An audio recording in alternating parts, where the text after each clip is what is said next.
అసెంబ్లీలో చర్చిద్దాం రా అంటే ప్రెస్ క్లబ్ కు రమ్మనడం ఏంటన్నారు మంత్రి సీతక్క. 72 గంటల డెడ్ లైన్ అంటూ అర్థం పర్థం లేని మాటలు మాట్లాడుతున్నారన్నారు. డెడ్ అయిన పార్టీ డెడ్ లైన్ పెట్టడం విడ్డూరంగా ఉందన్నారు. ప్రతిపక్ష నేత అసెంబ్లీకి రారా అని ప్రశ్నించారు. సమస్యలపై చర్చిద్దామంటే భయం ఎందుకన్నారు మంత్రి సీతక్క.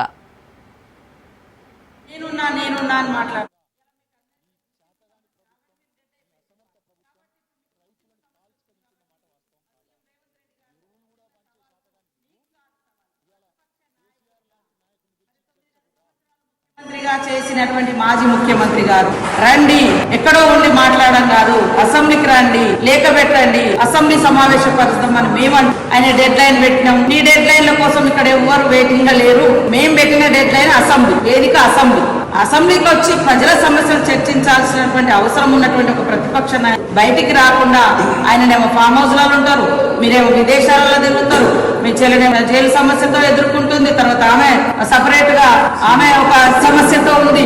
నిన్నగాక మొన్న కొన్ని ఇంటర్వ్యూలలో ఆయన అసలు నాకు నాయకుడే కాదు కేటీఆర్ అంటే, ఇంకా నీతోటి మేము ఎవరు ఇక్కడ గుర్తించి మా నాయకుడు మనని నీతో చర్చించడానికి ఎవరు తగ్గిలేరు. ఇక్కడ ముఖ్యంగా కేటీఆర్ కు గుర్తింపు సమస్య, ఆయన నాయకత్వాన్ని ఆయన చెల్లెనే అంగీకరిస్తలేదు. ఆయన నాకు వర్కింగ్ ప్రెసిడెంట్ గా కూడా నేను ఒప్పుకోను. నాయకుడు కేసీఆర్ అని ప్రతిపక్షంగా కూడా ప్రతిపక్ష నాయకుడిగా అసెంబ్లీలో కేసీఆర్ గారే ప్రాతినిధ్యం ఉంది, కేసీఆర్ గారు. కాబట్టి మా సీఎం గారు అసెంబ్లీలో రండి, చర్చించుదాం, సూచనలు చేయండి అని మాట్లాడితే ఫామ్ హౌస్ నుంచి ఆయన బయటికి రానియనట కానీ విదేశాల నుంచి ఉటావుటిని వచ్చి నేనున్నా అని మాట్లాడు. ఇలా మీకు అందరికీ గుర్తింపు సమస్య, ఆల్రెడీ మీరు డెడ్ అయిపోయింది మీ పార్టీ. కాబట్టి ఇప్పుడు మీకు గుర్తింపు సమస్య వచ్చింది. కాబట్టి మా సీఎం రేవంత్ రెడ్డి గారు విసిరిన సవాల్కు నీకు కాదు సవాల్, ప్రతిపక్ష నాయకుడిగా మరి 9.5 సంవత్సరాలు ముఖ్యమంత్రిగా చేసినటువంటి మాజీ ముఖ్యమంత్రి గారు రండి, ఎక్కడో ఉండి మాట్లాడడం కాదు, అసెంబ్లీకి రండి, లేఖ పెట్టండి, అసెంబ్లీ సమావేశపరుస్తాం అని మేమంటే ఆయన డెడ్ లైన్ పెట్టినాం. ఈ డెడ్ లైన్ల కోసం ఇక్కడ ఎవరు వెయిటింగ్ గా లేరు.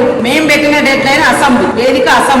అసెంబ్లీకి వచ్చి ప్రజల సమస్యలు చర్చించాల్సినటువంటి అవసరం ఉన్నటువంటి ఒక ప్రతిపక్ష బయటికి రాకుండా ఆయననేమో ఫామ్ హౌస్ లలో ఉంటారు, మీరేమో విదేశాలలో తిరుగుతారు, మీ చెల్లెనేమో జైలు సమస్యతో ఎదుర్కొంటుంది, తర్వాత ఆమె సపరేట్ గా ఆమె ఒక సమస్యతో ఉంది. నిన్నగాక మొన్న కొన్ని ఇంటర్వ్యూలలో ఆయన అసలు నాకు నాయకుడే కాదు కేటీఆర్ అంటే, ఇంకా నీతోటి మేము ఎవరు ఇక్కడ గుర్తించి మా నాయకుడు